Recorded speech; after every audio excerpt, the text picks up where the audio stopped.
Ayan. At syempre, natatakot ako sabihin.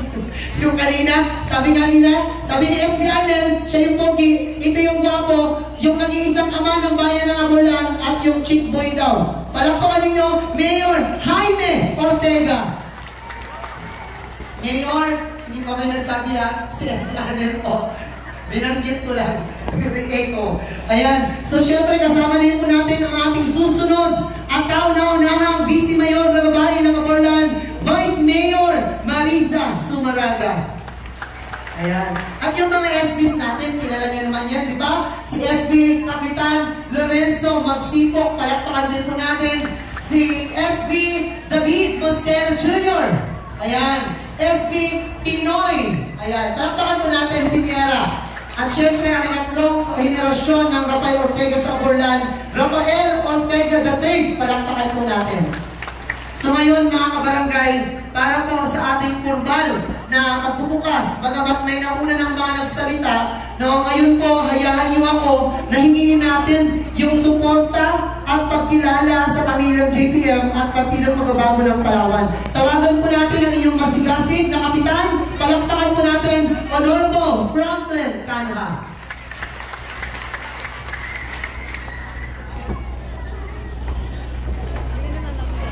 Maraming salamat po sa ating magaling na MC.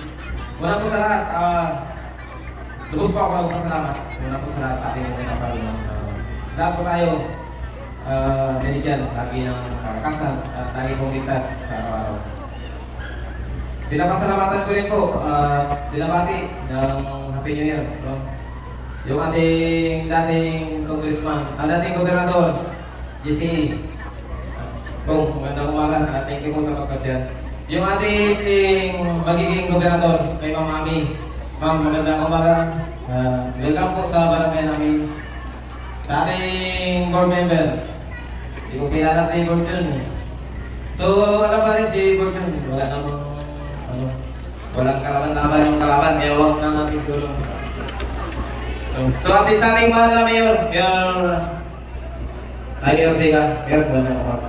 Sa ating Vice Group, kay Sir Ansayura, magandang umaga. Welcome po. Sa ating Vice Mayor, Vice Marisa Sumaraga, sa lahat po ng mga SB, siguro hindi ko na isa-isin, kilala nyo naman yan sila, magpakilala ko lang ito na. Sa lahat po ng nandito, lubos po ako nagpapasalamat sa inyo lahat dahil iniwan nyo po ang inyong mga gawain sa bahay-bahay at pinanglakan niyo po ang patawag ng inyong mga idulurin. At isa rin po ako doon sa nagpatawag sa inyo na hindi niyo pa ako biniko para po suportahan po ang grupo ng GPA. So, bago po ako mag-welcome sa inyo lahat, nice to mag-mensahe yung Pilipinas. So, ngayon po, dalako po tayo sa isang labanan ng politika. Meron lang akong kahilingan, hindi lang po kayo sana lubos-lubos. Kung ano man po ang sinuporta nyo sa akin noon, hiling po ako sa inyo ngayon na mas lubos-lubosin niyo po ang suporta po sa grupo ko ng GBA. Thank you po sa lahat. So sa lahat po ng narito, lahat sa ating mga bisita, sa inyo po lahat, welcome po tayo sa ating programa o sa ating may sulat ka rin sa akin si Sir Biden na ito po ay isang usapan ng magkakapatiran ng grupo ng GBA. So yun po yung pamagat ng ating isang usapan. Pakinggan po natin, din isang puso po natin yung sasabihin ng ating mga kasarapan. Thank you very much po. God bless po sa lahat. Ayan, at maraming salamat. Franklin Canha, palakpakan po natin mga kapamilya. So ngayon, gusto ko rin bigyan pala ng pagkilala, nakalimutan ko, yung the big man with the big heart. Sabi nga nila, basta Delgado, asinsado ang Aborlan. Palakpakan po ninyo si SB Janjan Delgado. Ayan. So ngayon, mga kabarangay, narinig nyo na po yung suporta ng pagkilala at suporta na para sa layunin ng JPM Palawan at Partidong Magbabago ng Palawan mula po sa ating kapitan. Ngayon po, hayaan ninyo naman na yung ating nag-iisang guwapo, board member ng Gatong Distrito, ang siyang magbahagi ng kanyang mensahe at kwento. Palakpakan mo natin si board member Rafael Jun Ortega. Kulang sa palakpak. Ulang pa rin. Hello? Hi! Mahina ko lang tanong ha. Hello? Hi! Hi! Hello! Ayan, alam po ninyo lahat ng barangay sa buong Aborlan na ikot na namin at ang pinakahuli ngayong hapon ay ang barangay Kulandanong. Pero hindi ako papayag na ang barangay Kulandanong ay mahina pagdating sa palakpak. Nais kong hilingin na iparinig natin kay Mayor Ami at kay Congressman Jose Chavez Alvarez ang pinakamalakas na palakpak ng mga taga-Kulandanong. Ulang pa! Isa pa! Ayan! Gising tayo kasi kakakain na ng tanghalian. Medyo, ano pa yan, natok-natok tayo.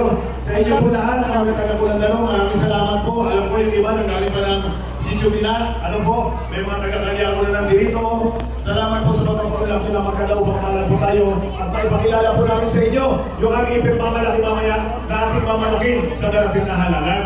Pero bago ko magpatuloy, ay nais ko pong pagbigay galang muna sa ating kaibigan matalik na kapitan, sa po ng kanyang mga kagawad, sa pangunguna po ni Franklin Canha. Ito po ang mga konsihal ng barangay o barangay council ninyo na hindi po rin tanggihan ni Jun Ortega. Ano po?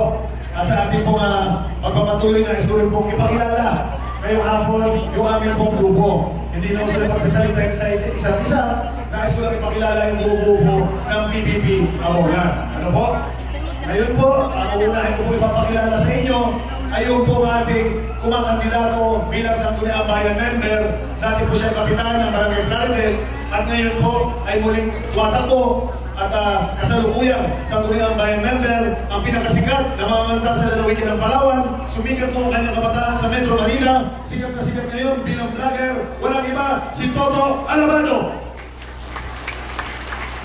Ang susunod ko pong ipapakilala sa inyo, yung anak ni Mayor, aking pamangkin na paborito, malaki ang katawan, malaki ang puso sa pagtulong sa tao. Kung may problema, walang problema, dahil gusto nyo ng tulong, gumawa na kami ng problema para areglado kay Janjan Delgado.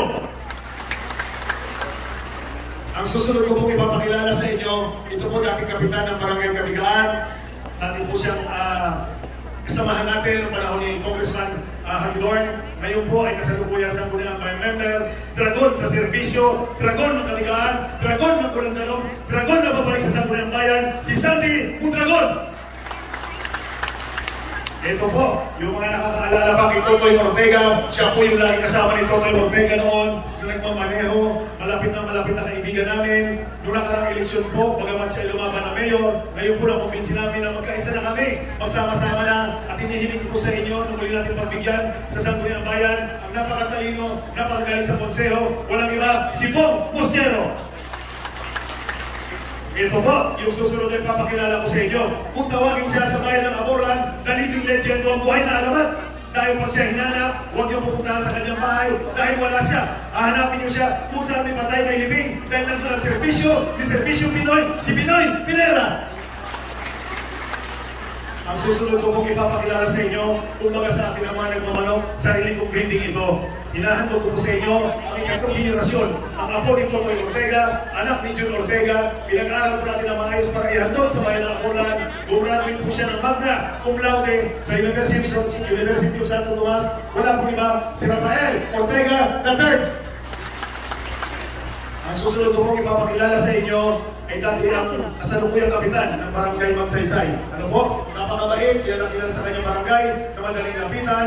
Nung nakaraan po tumakbo na siya, ngunit kinapos ng kunting gamebot, dapat po panalo na siya, number 10 siya. Ngayon, sigurado dahil sa pagsama na sa grupo ni Ami Alvarez, mauupo bilang Sangguniang Bayan member, walang iba, si Nonoy Magsimo. At ito, siyempre hinuhuli natin kumbaga sa manok, yung pangdiin ng aming grupo, yung magaling po, pagdating sa parliamentary, ang legal mind ng Sangguniang Bayan, mahal ang Kulandanong, wala pong iba, ang pinaka-chikboy sa amin lahat, si Arnel Ortega.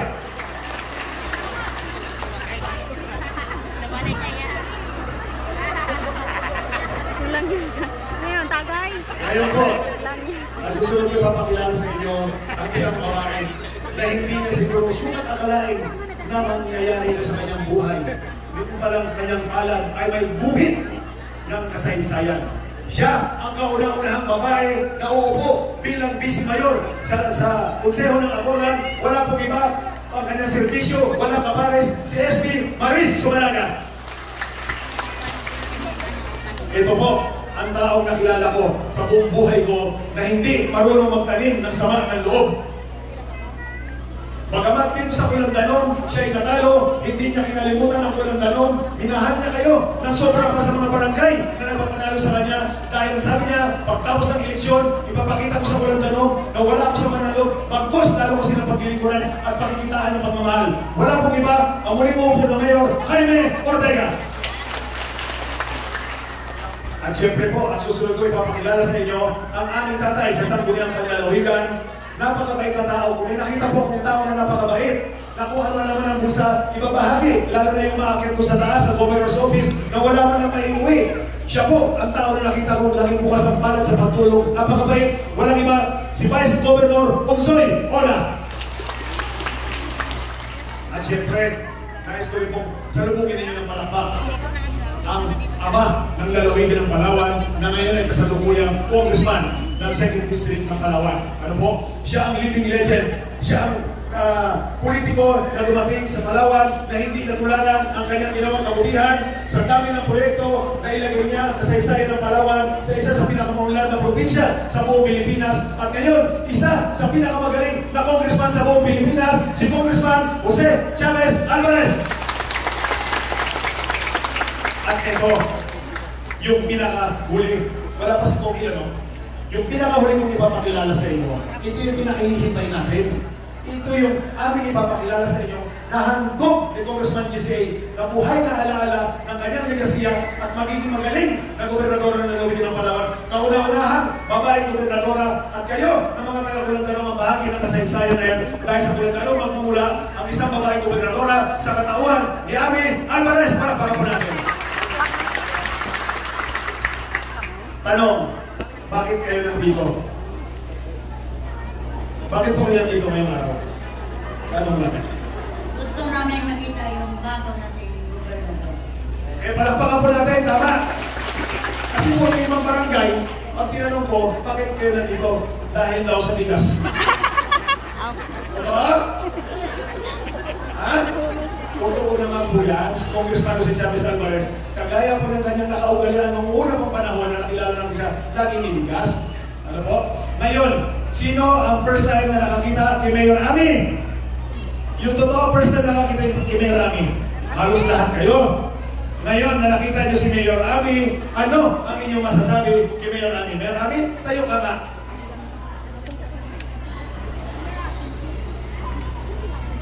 Maganda at saka simple at hindi ko sa kanya talaga na mabago lang niya yung bayan. Ayan, palakpakan po natin. Napakagandang sagot.